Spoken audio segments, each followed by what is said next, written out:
Las relaciones intraeuropeas en 1936 están crispadas. Numerosos países europeos se alinean política e ideológicamente en torno a las potencias democráticas lideradas por Gran Bretaña y Francia. Se les oponen los estados fascistas, Alemania e Italia, cada vez más agresivos.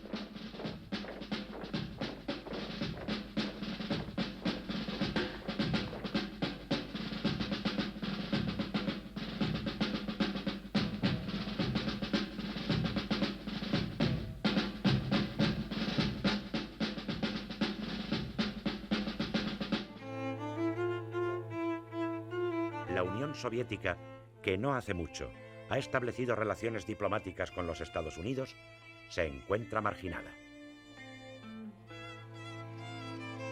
Los países democráticos, sobre todo Inglaterra, la miran con desconfianza por temor a la influencia de aspiraciones revolucionarias.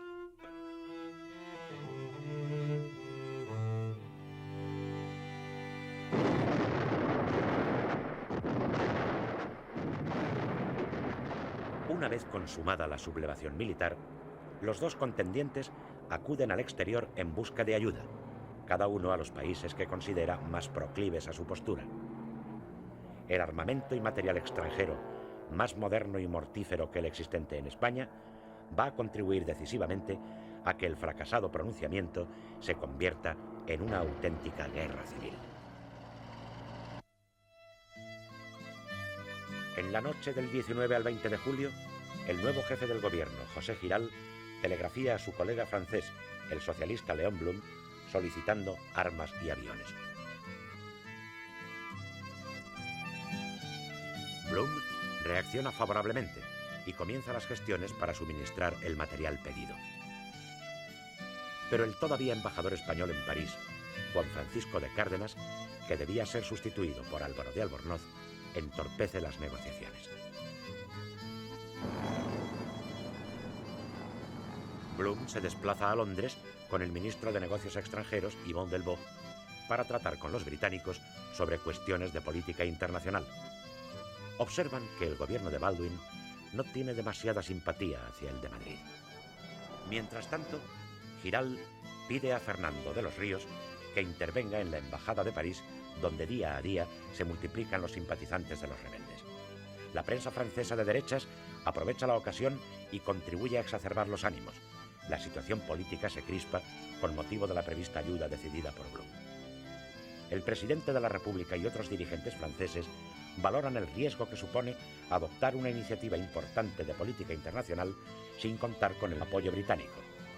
La áspera confrontación entre partidarios y no partidarios de la intervención exacerba los ánimos y aconseja prudencia.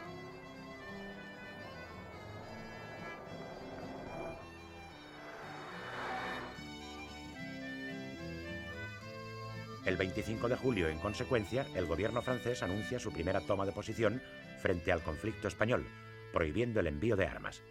Es un duro golpe para las esperanzas de Madrid. La opinión pública francesa se apasiona por los acontecimientos de España y las posturas se dividen.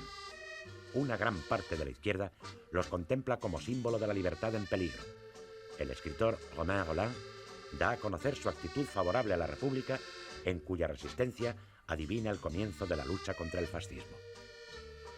La derecha francesa, por el contrario, ve en la España de Franco y Mola el único bastión que se opone al comunismo.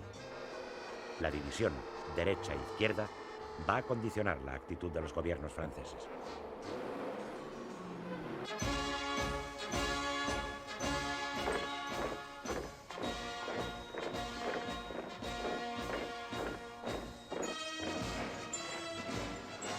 Franco, que hasta el momento no ha mantenido contacto alguno con Alemania, pide rápidamente ayuda al Führer.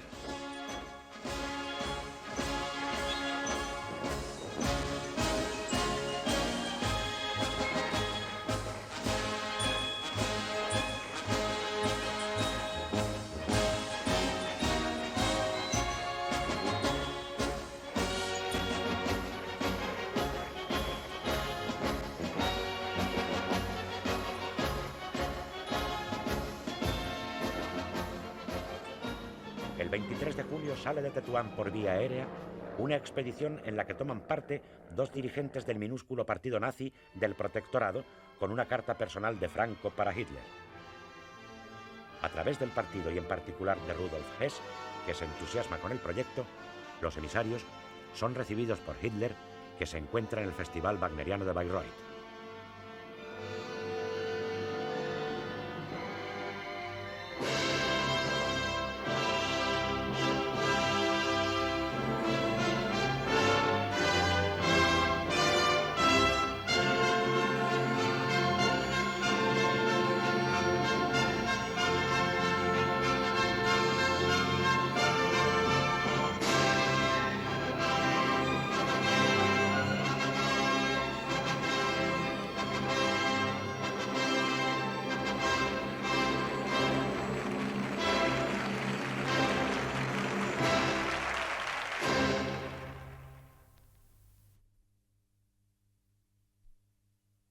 El dictador alemán, deseoso de contrarrestar el posible apoyo francés a la República y de debilitar a su secular enemiga, Francia, ayuda a Franco en medida superior a lo que éste le pide.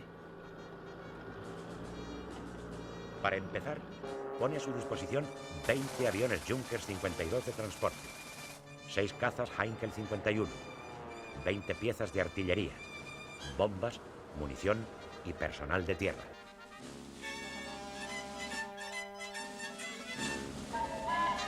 El primer Junkers llega a Tetuán el 29 de julio. La víspera, el avión de los expedicionarios ha servido para transportar de Marruecos a Sevilla un primer contingente de hombres. El grueso de la expedición alemana llega por mar en los primeros días de agosto.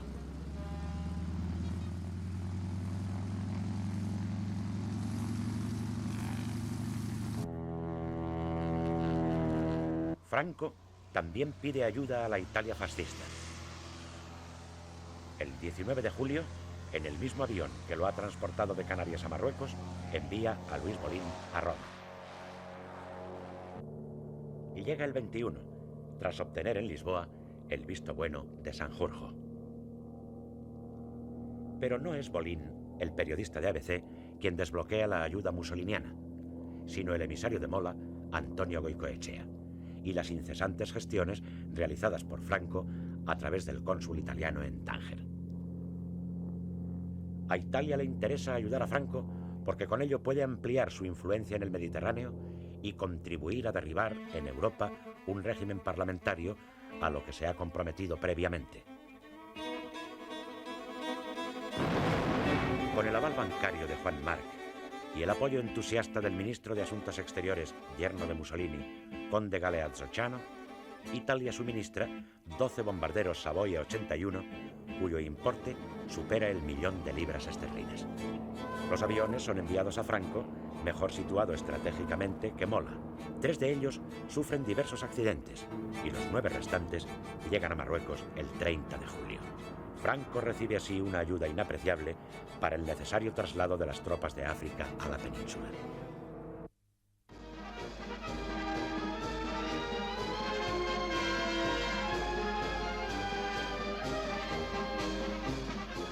En Portugal está en vías de consolidación una dictadura conservadora y semifascista, liderada por Antonio de Oliveira Salazar, claro partidario de Franco desde el primer momento. La posición geográfica y el apoyo diplomático del país vecino compensan su escaso potencial militar y económico.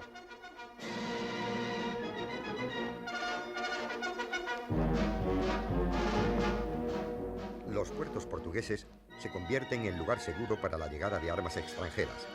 Portugal es campo libre para las actividades de los rebeldes.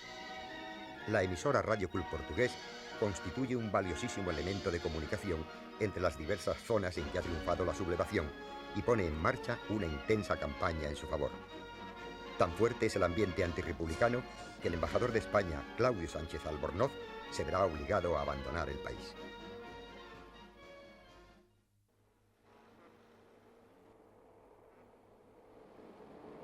La opinión pública inglesa está, como en tantos otros países, dividida. Las clases media y alta simpatizan con los sublevados, en quienes ven un muro de contención del peligro comunista. La clase trabajadora en general, y en concreto el líder laborista Clement Attlee, simpatizan con la República, para la que piden todo el apoyo posible.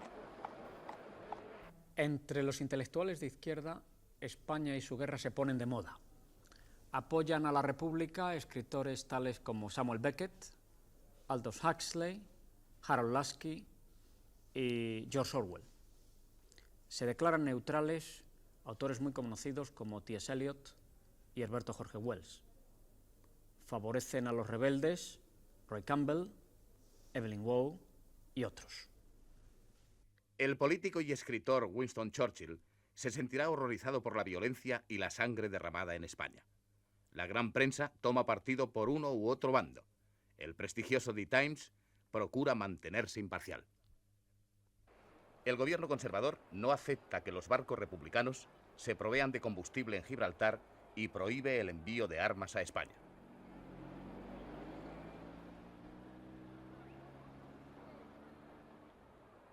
El embajador inglés en Madrid, Sir Henry Chilton, instala la embajada en Hendaya y desde ella favorece en lo que puede la insurrección.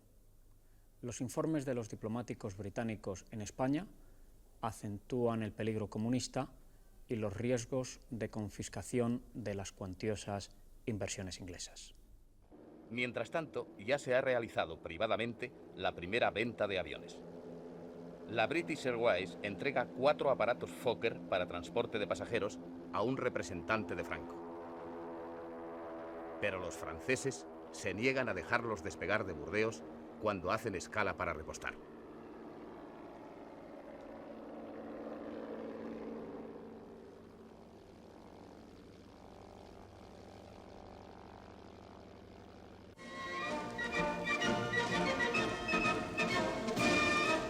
También la opinión pública informada se divide en los Estados Unidos.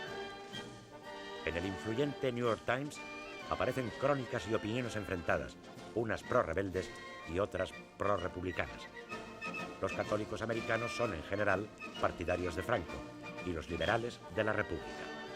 También simpatizan con ella el presidente Franklin Delano Roosevelt y el embajador en España, Claude Bowers. El secretario de Estado, Cordell Hull, recibe informes de los diplomáticos estadounidenses en España que dibujan una imagen alarmante del peligro comunista.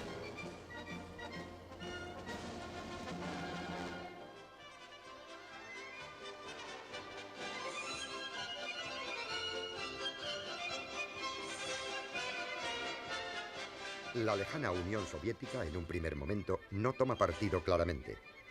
El tema español se discute en el Politburó. Según el diario del comisario de Negocios Extranjeros, Maxim Litvinov, hay división entre sus dirigentes.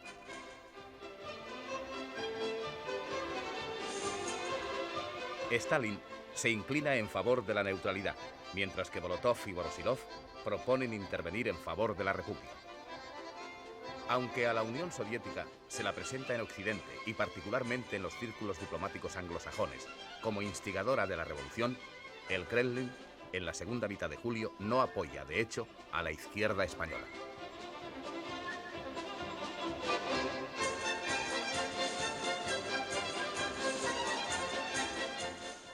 La intervención de las potencias fascistas y la inhibición de los países democráticos contribuyen a poner en marcha el proceso de conversión del golpe militar en guerra abierta.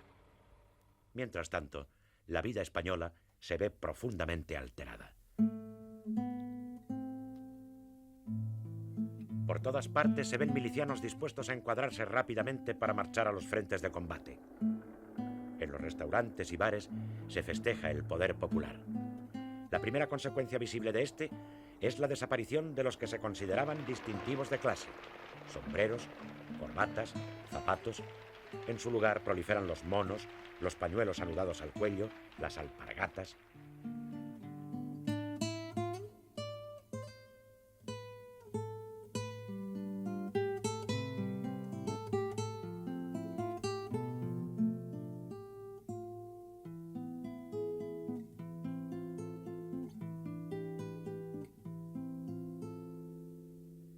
Las ciudades se pueblan de carteles, pancartas, banderas, consignas y letreros de todo tipo que muestran inequívocamente la hegemonía del poder del pueblo, expresada a través de los comités del Frente Popular y de las demás organizaciones obreras.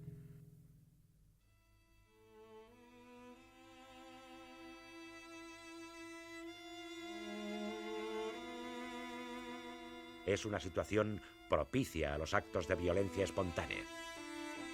Motivaciones sociales y políticas, a veces de honda raíz histórica, se mezclan o sirven de pretexto para venganzas personales o ajustes de cuentas de muy distinto carácter.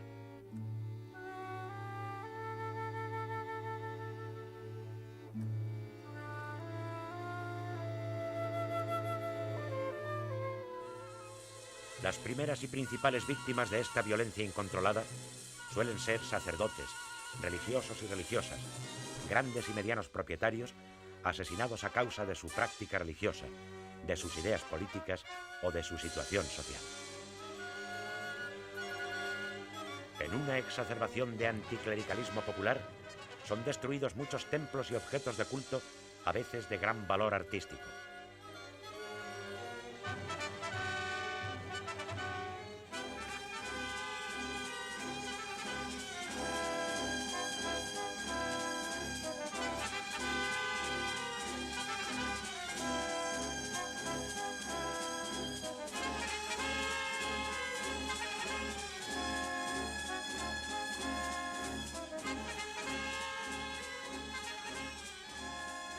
Con mayor o menor intensidad, estos hechos se reproducen en gran parte de la España republicana durante las primeras semanas de la guerra.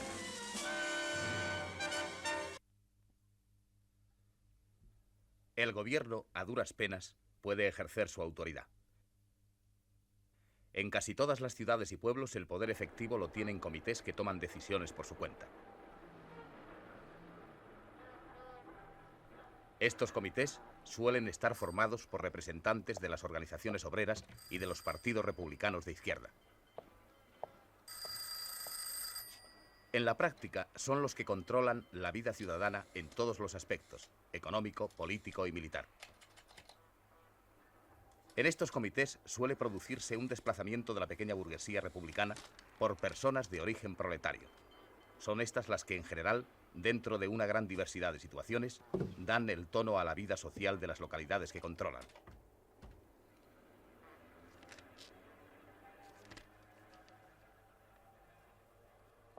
El entramado de la administración estatal queda descoyuntado o se rompe. La red de gobernadores civiles casi no funciona.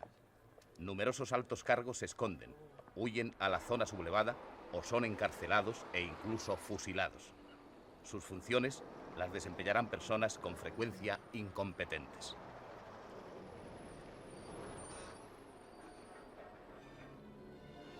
La desorganización de las comunicaciones en los primeros días aumenta estas dificultades y facilita la dispersión del poder tan perjudicial para la causa republicana.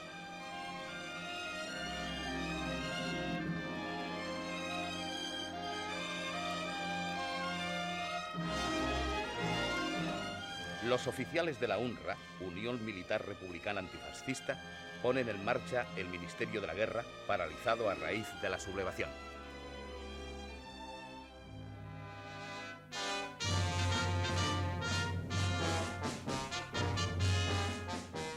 Las centrales sindicales se incautan de la telefónica, agua, gas, electricidad, ferrocarriles y de los depósitos de Camsa.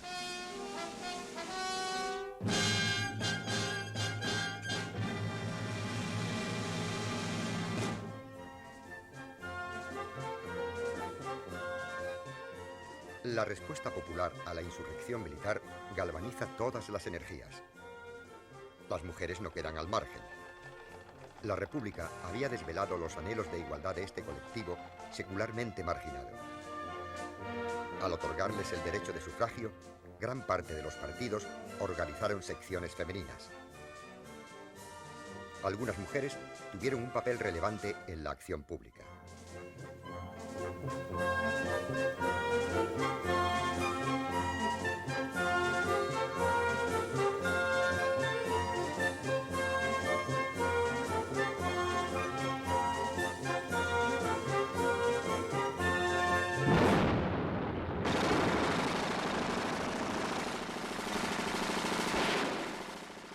las primeras semanas de la guerra se exalta la figura de la mujer miliciana, con mono azul y fusil, que lucha en los frentes. Es más frecuente en Cataluña y en Aragón. Pronto aparecerá una heroína, la catalana Lina Odena, caída en el frente de Granada.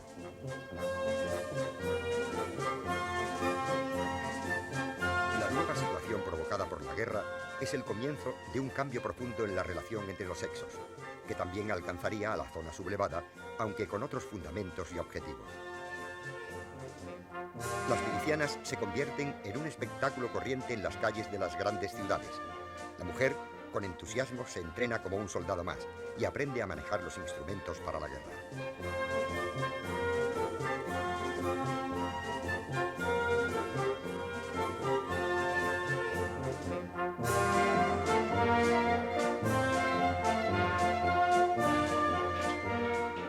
Al consolidarse los frentes, la participación de la mujer deriva hacia las actividades de producción y organización en la retaguardia. Será imprescindible, no obstante, en los servicios auxiliares de los ejércitos.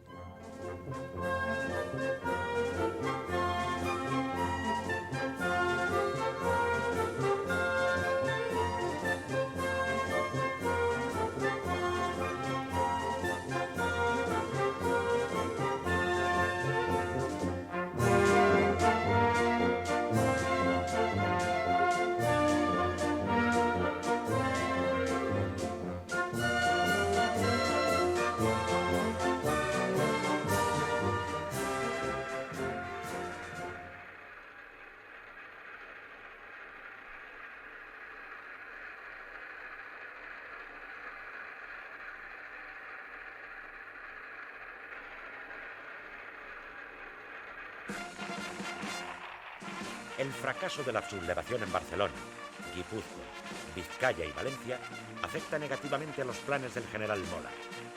Sin embargo, su objetivo principal continúa siendo la toma de Madrid, a la que se apresta inmediatamente.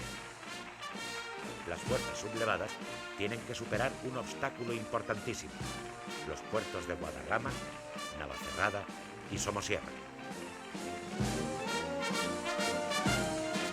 Conscientes del peligro que amenaza por el norte, desde el Ministerio de la Guerra se cursan órdenes el día 21 para organizar una serie de columnas formadas por tropas regulares a cuyo frente irán oficiales seleccionados con la misión de ocupar los 3 puertos.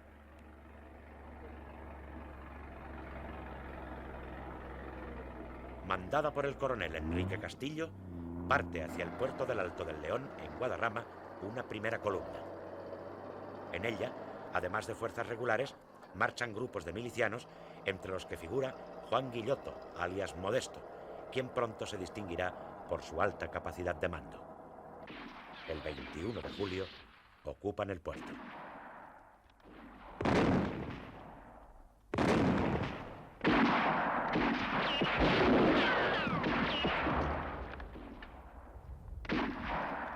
Al día siguiente se producen nuevos enfrentamientos con las fuerzas rebeldes que, al mando del coronel Ricardo Serrador, avanzan desde Valladolid.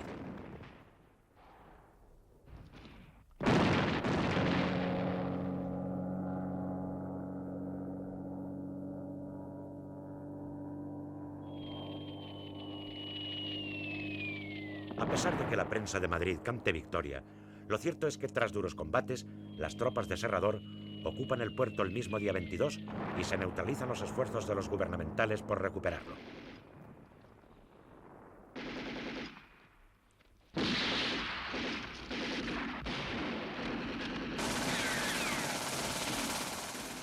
A partir del día 25, el propio general Riquelme toma el mando de la columna, intensificando los ataques. Pero la contraofensiva de los sublevados, dirigida por el general Ponte, no consigue forzar el paso hacia Madrid.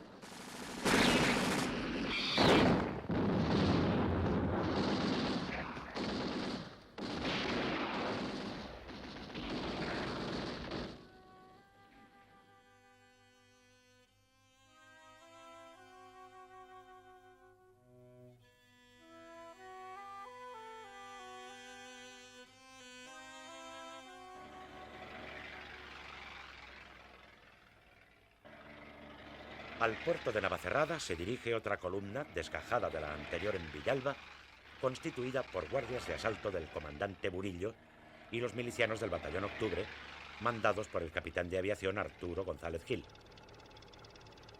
El puerto se ocupa sin dificultad. Este sector permanece en manos del gobierno y constituirá un frente tranquilo en el que las acciones son poco relevantes. El día 17 de julio, por la tarde, un grupo de voluntarios madrileños pertenecientes a Renovación Española y en general, en su mayoría, de clase alta, parten de Madrid hacia el puerto de Somosierra con la idea de controlarlo para cuando lleguen las fuerzas de Burgos. Entre ellos va Carlos Miralles, que el 18 acude justamente a Burgos, donde recoge voluntarios y regresa al puerto. De esta manera tendrán una base importante que intentará facilitar el acceso a la capital a los sublevados del norte. Desde la capital, una fuerte columna de milicianos y soldados avanza sobre el puerto.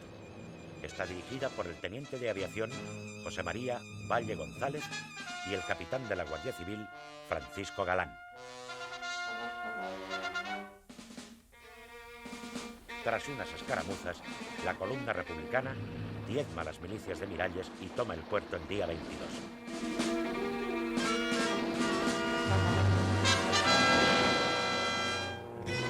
Carlos Miralles, caído en acción, recibirá la laureada. Desde el norte, dos columnas rebeldes confluyen hacia Somosierra. La del coronel José Gistau, procedente de Burgos, y la navarra del coronel Francisco García Escámez, que ha salido de Pamplona el día 19. Tras consolidar la situación en Logroño el 20 y en Soria el 21, García Escámez asume el mando de ambas columnas en Aranda de Duero el día 23.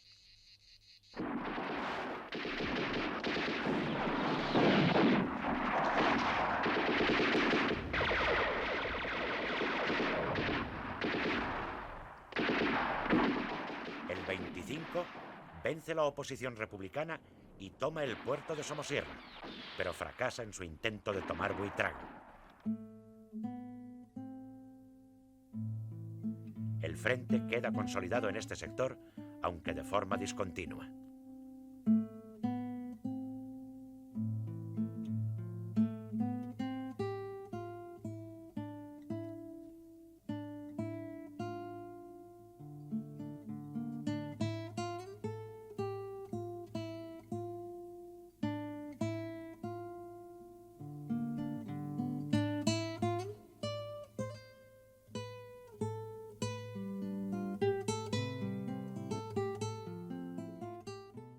Desde Madrid, una columna gubernamental, mandada por el teniente coronel Julio Mangada, avanza en dirección noroeste hacia la Sierra de Gredos con la intención de crear una cuña territorial que consolide la separación entre las zonas norte y sur de los sublevados. La columna, que recibe la visita de Casares Quiroga, alcanza Villacastín el 24 de julio.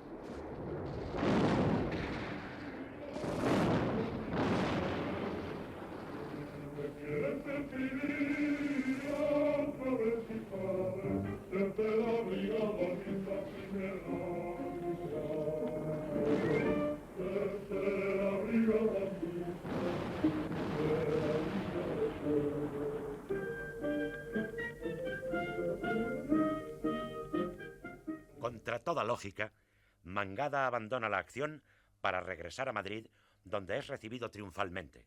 Sus hombres le imponen el fajín de general. Desaprovecha así la oportunidad de hacer retroceder las fuerzas de Mola hasta el Duero.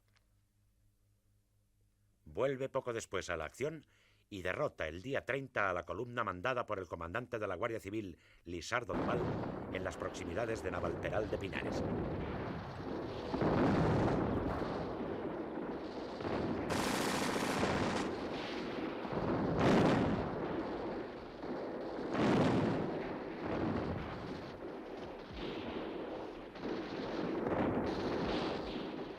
Pero no sabe sacar provecho de su superioridad y da tiempo a que los sublevados refuercen la zona abulense y el frente se estabilice.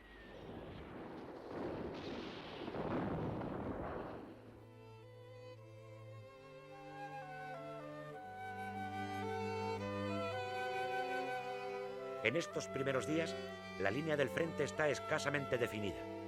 Esto explica que algunos grupos se adentren en territorio enemigo sin darse cuenta, encontrando así la muerte. Este es el caso de Onésimo Redondo, jefe territorial de la Falange Castellana, muerto por milicianos de Mangada en el pueblo de Lavajos. Y asimismo, el de Josep Suñol Carriga, diputado a Cortes por Esquerra Republicana y presidente del Barcelona Club de Fútbol.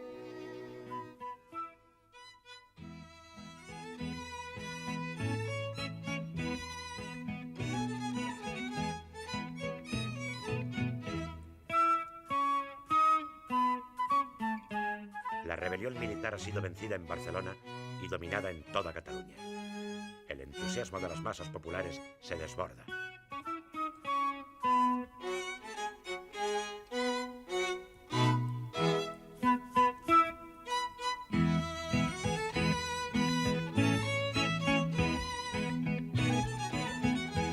Calles y plazas son invadidas por multitudes que, enarbolando banderas, especialmente la rojinegra de la CNT-FAI, celebran la victoria.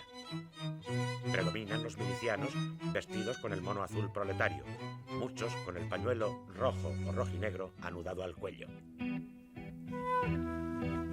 Civiles, miembros de las fuerzas de orden público y soldados licenciados confraternizan en las calles. Se les unen los delincuentes liberados de las cárceles.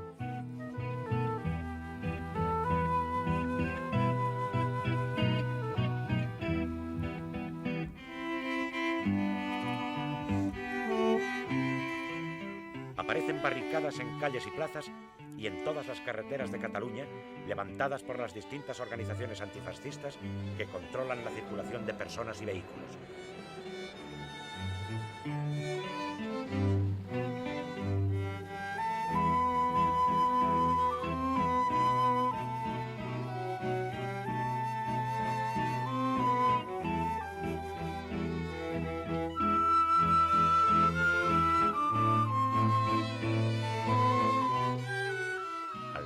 Comienza el recuento de las víctimas caídas en los combates, unos 500 muertos y alrededor de 2.000 heridos de diversa consideración entre ambos bandos.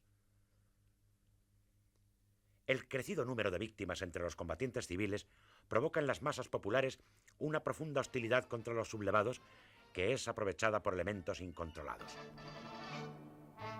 La rebelión militar ha sido vencida, pero ha desarticulado por completo los resortes del orden público. Miles de personas han recogido las armas abandonadas por los rebeldes en los cuarteles.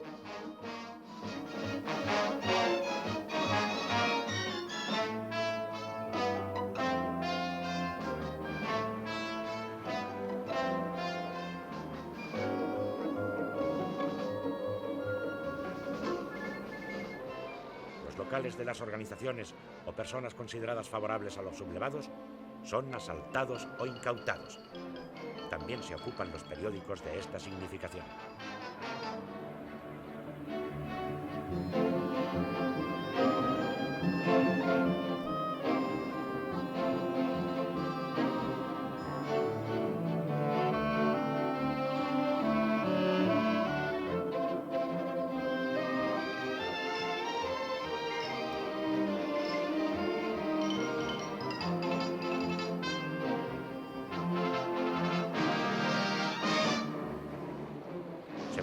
Los registros y detenciones por grupos ajenos a las fuerzas de orden público. La impotencia de estas es aprovechada por los saqueadores.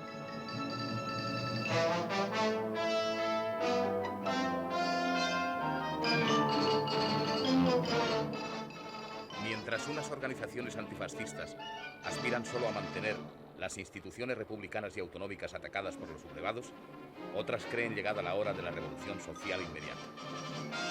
Este es el caso muy especialmente de la FAI. Pero existen profundas discrepancias sobre el contenido de esta revolución entre las diversas organizaciones obreras. Entre ellas hay que destacar al PSUC, Partit Socialista Unificat de Cataluña, que es el resultado de la unificación de 4 partidos socialistas y comunistas. Su dirigente principal es Joan Comorera. El nuevo partido se apoya en la UGT como fuerza sindical. El otro partido importante es el POUM, Partido Obrero de Unificación Marxista de tendencia trotskista, cuyo dirigente principal es Andreu Nin. En Cataluña existen, pues, dos partidos marxistas, el POUM y el PSUC, ambos enfrentados.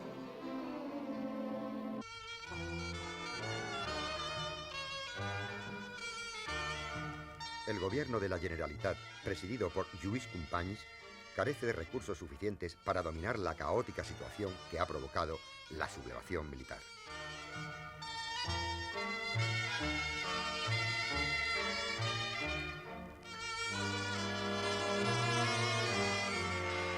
Con las pocas fuerzas de que dispone, intenta salvar el mayor número de personas y proteger los edificios amenazados.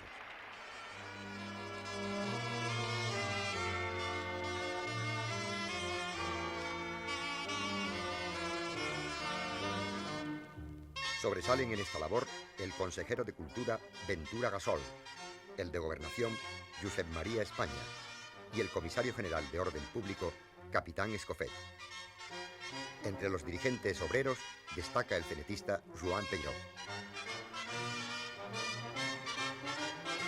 El presidente Companys intenta encauzar la situación firmando el decreto de creación del Comité de Milicias Antifascistas de Cataluña, que asume de hecho casi todos los poderes del gobierno catalán. Lo hace con la esperanza de ir recuperando poco a poco los resortes del poder que ha perdido la Generalitat.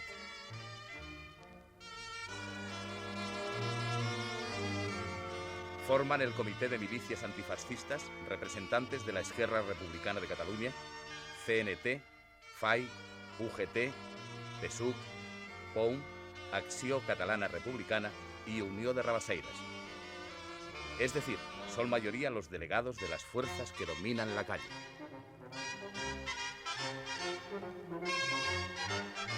Unos días después, se crea la Consejería de Defensa del Gobierno de la Generalitat bajo la dirección del teniente coronel Felipe Díaz Sandino. En Barcelona, una vez derrotada la rebelión, desaparece todo vestigio de tropa organizada, a excepción de la aviación del Prat, que ha permanecido fiel a la República. Los milicianos son dueños de la calle y de las armas.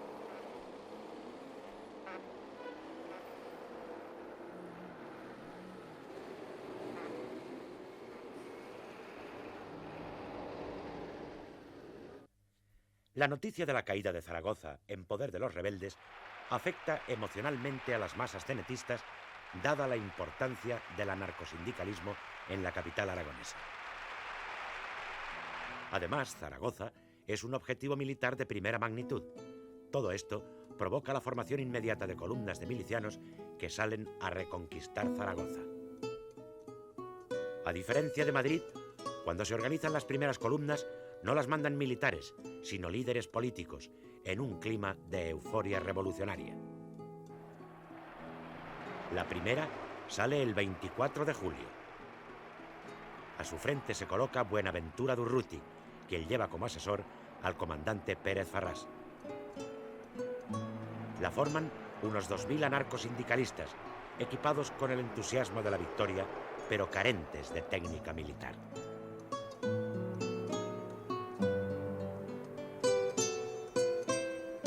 Las armas tomadas en el botín de los cuarteles se han repartido al azar, desde los cañones a las pistolas, sin método, sin precauciones tácticas.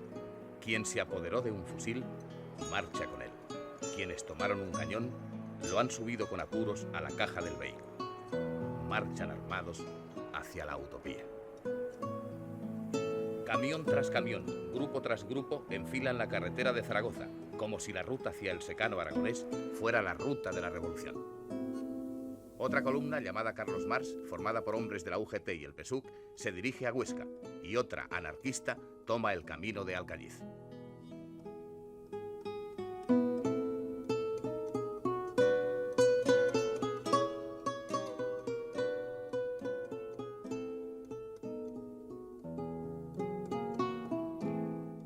Solo Durruti insiste en marchar sobre Zaragoza, ciudad a la que está personalmente ligado y que fija como objetivo fundamental porque su caída arrastraría a Aragón entero.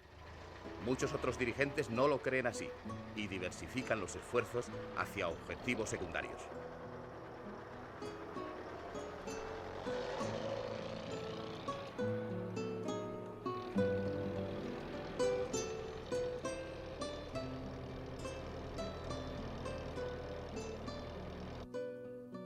Pocos días después parte una nueva columna desde Barcelona. Se llama Francisco Ascaso, en honor al líder muerto en la lucha del día 20.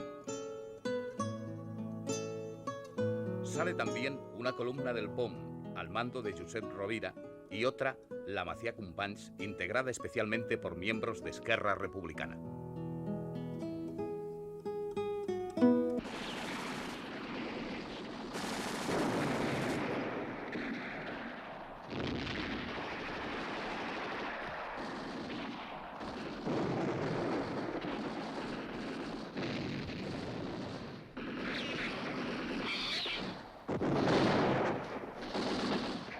Al cabo de pocos días, las columnas catalanas forman un abanico a ambos lados de la carretera Lérida-Zaragoza. Son un conglomerado tan valiente como caótico.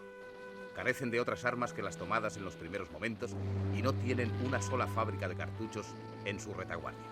Faltan armas, faltan municiones, faltan pertrechos. No hay planificación ni mando, solo ideales.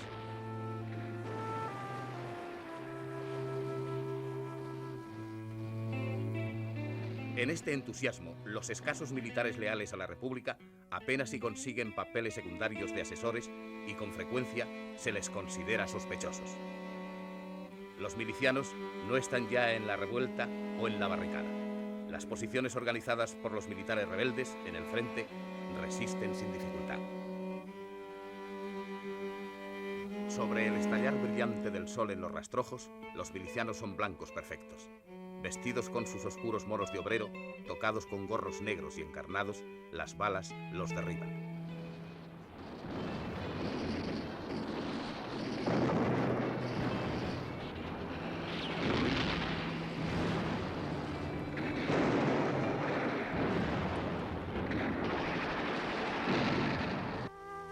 Iban a la revolución y se encuentran con la guerra.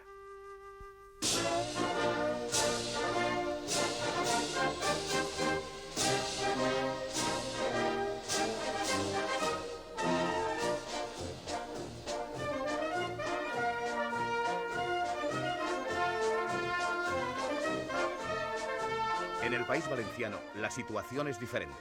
La guarnición no ha desaparecido como en Barcelona, aunque también las milicias se organizan. En Valencia, un capitán de la Guardia Civil, Miguel Uribarri, se afana en armar e instruir sumariamente a los primeros contingentes.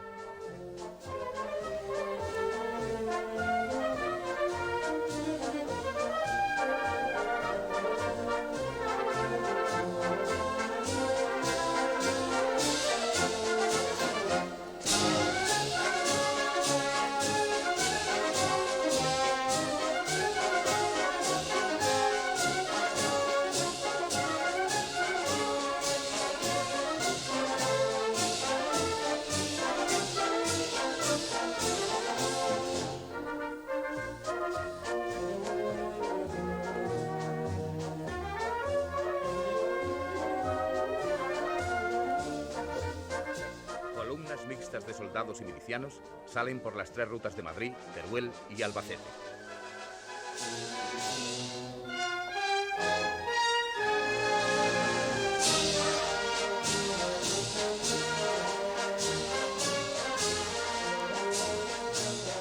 Por el interior marchan a Madrid unidades militares sin milicianos. Las autoridades y el pueblo las despiden con vítores y aclamaciones.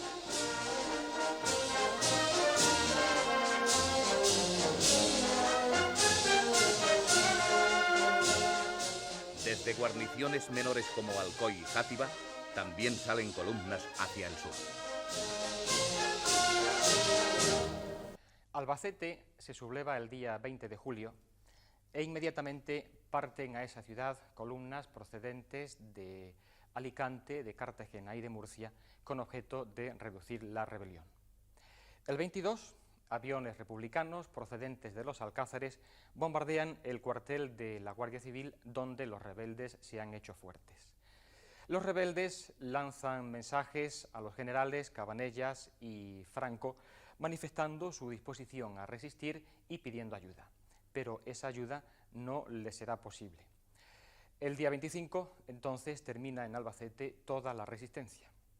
De esta manera, queda en torno a Valencia una gran zona que será una excelente retaguardia para el Madrid sitiado durante los primeros meses de la guerra.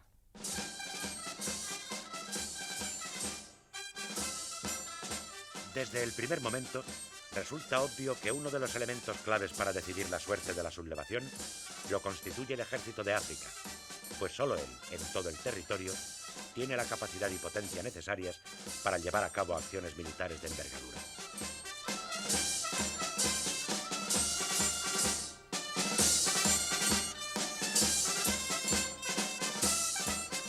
De aquí que su transporte a la península resulte tan vital para los sublevados como para la República el evitarlo.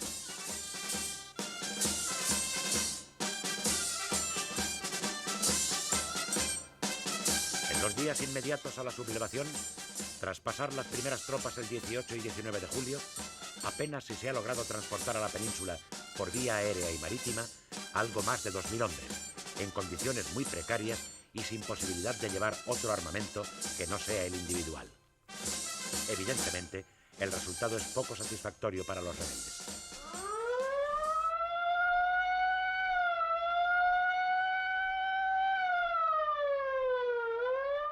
Consciente de ello, el gobierno republicano ordena a las unidades navales que se concentren en Tánger con el fin de controlar el paso del estrecho y mantener inmovilizado a Franco en Marruecos. Pero Franco emprende una ofensiva diplomática ante el Comité de Control de Tánger, consiguiendo que casi todos los buques gubernamentales abandonen este puerto el día 23, tras la solicitud cursada a Madrid por las autoridades tangerinas. La base operativa de la flota republicana se establece en Málaga, con lo que el bloqueo del estrecho no puede ser tan efectivo como antes. En cualquier caso, para los sublevados, el paso se ha convertido en necesidad imperiosa.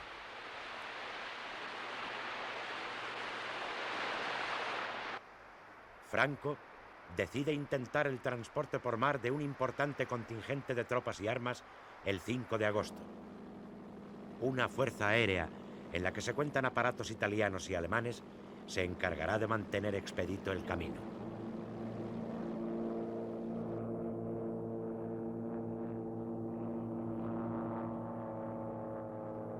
A las 4:30 de la tarde se da la orden de salida del convoy, integrado por 2 remolcadores y 2 motonaves, escoltados por un cañonero y un guardacostas. Desde Algeciras parte un torpedero para colaborar en la protección del convoy.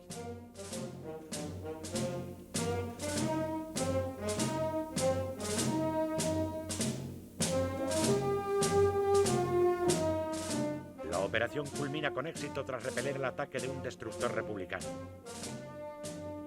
Pasadas las 6 de la tarde, el convoy llega a Algeciras transportando un fuerte contingente de tropas con toda su impedimenta de guerra y un importante volumen de material.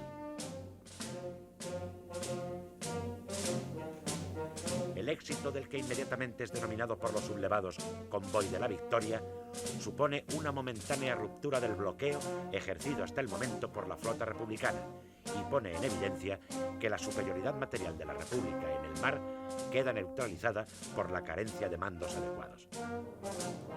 Como represalia, las autoridades republicanas ordenan el bombardeo de Algeciras por barcos y aviones.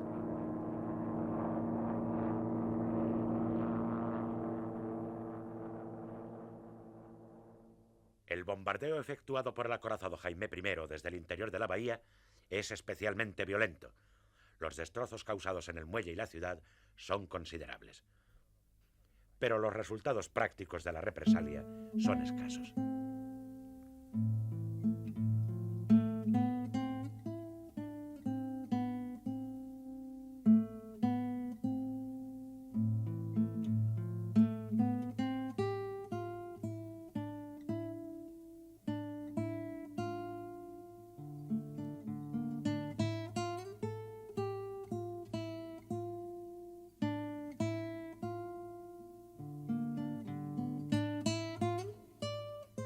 Aunque la pérdida de algunos barcos rebeldes y la intensificación de la vigilancia republicana imposibilitan el paso de nuevas tropas por mar, la ayuda alemana e italiana permiten la realización de un auténtico puente aéreo, lento pero constante, que entre agosto y septiembre transportará a la península al menos 12.000 hombres y abundante material de guerra.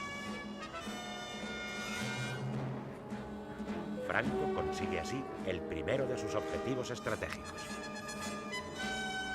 José María Pemán exaltará sus logros en versos sumamente reveladores.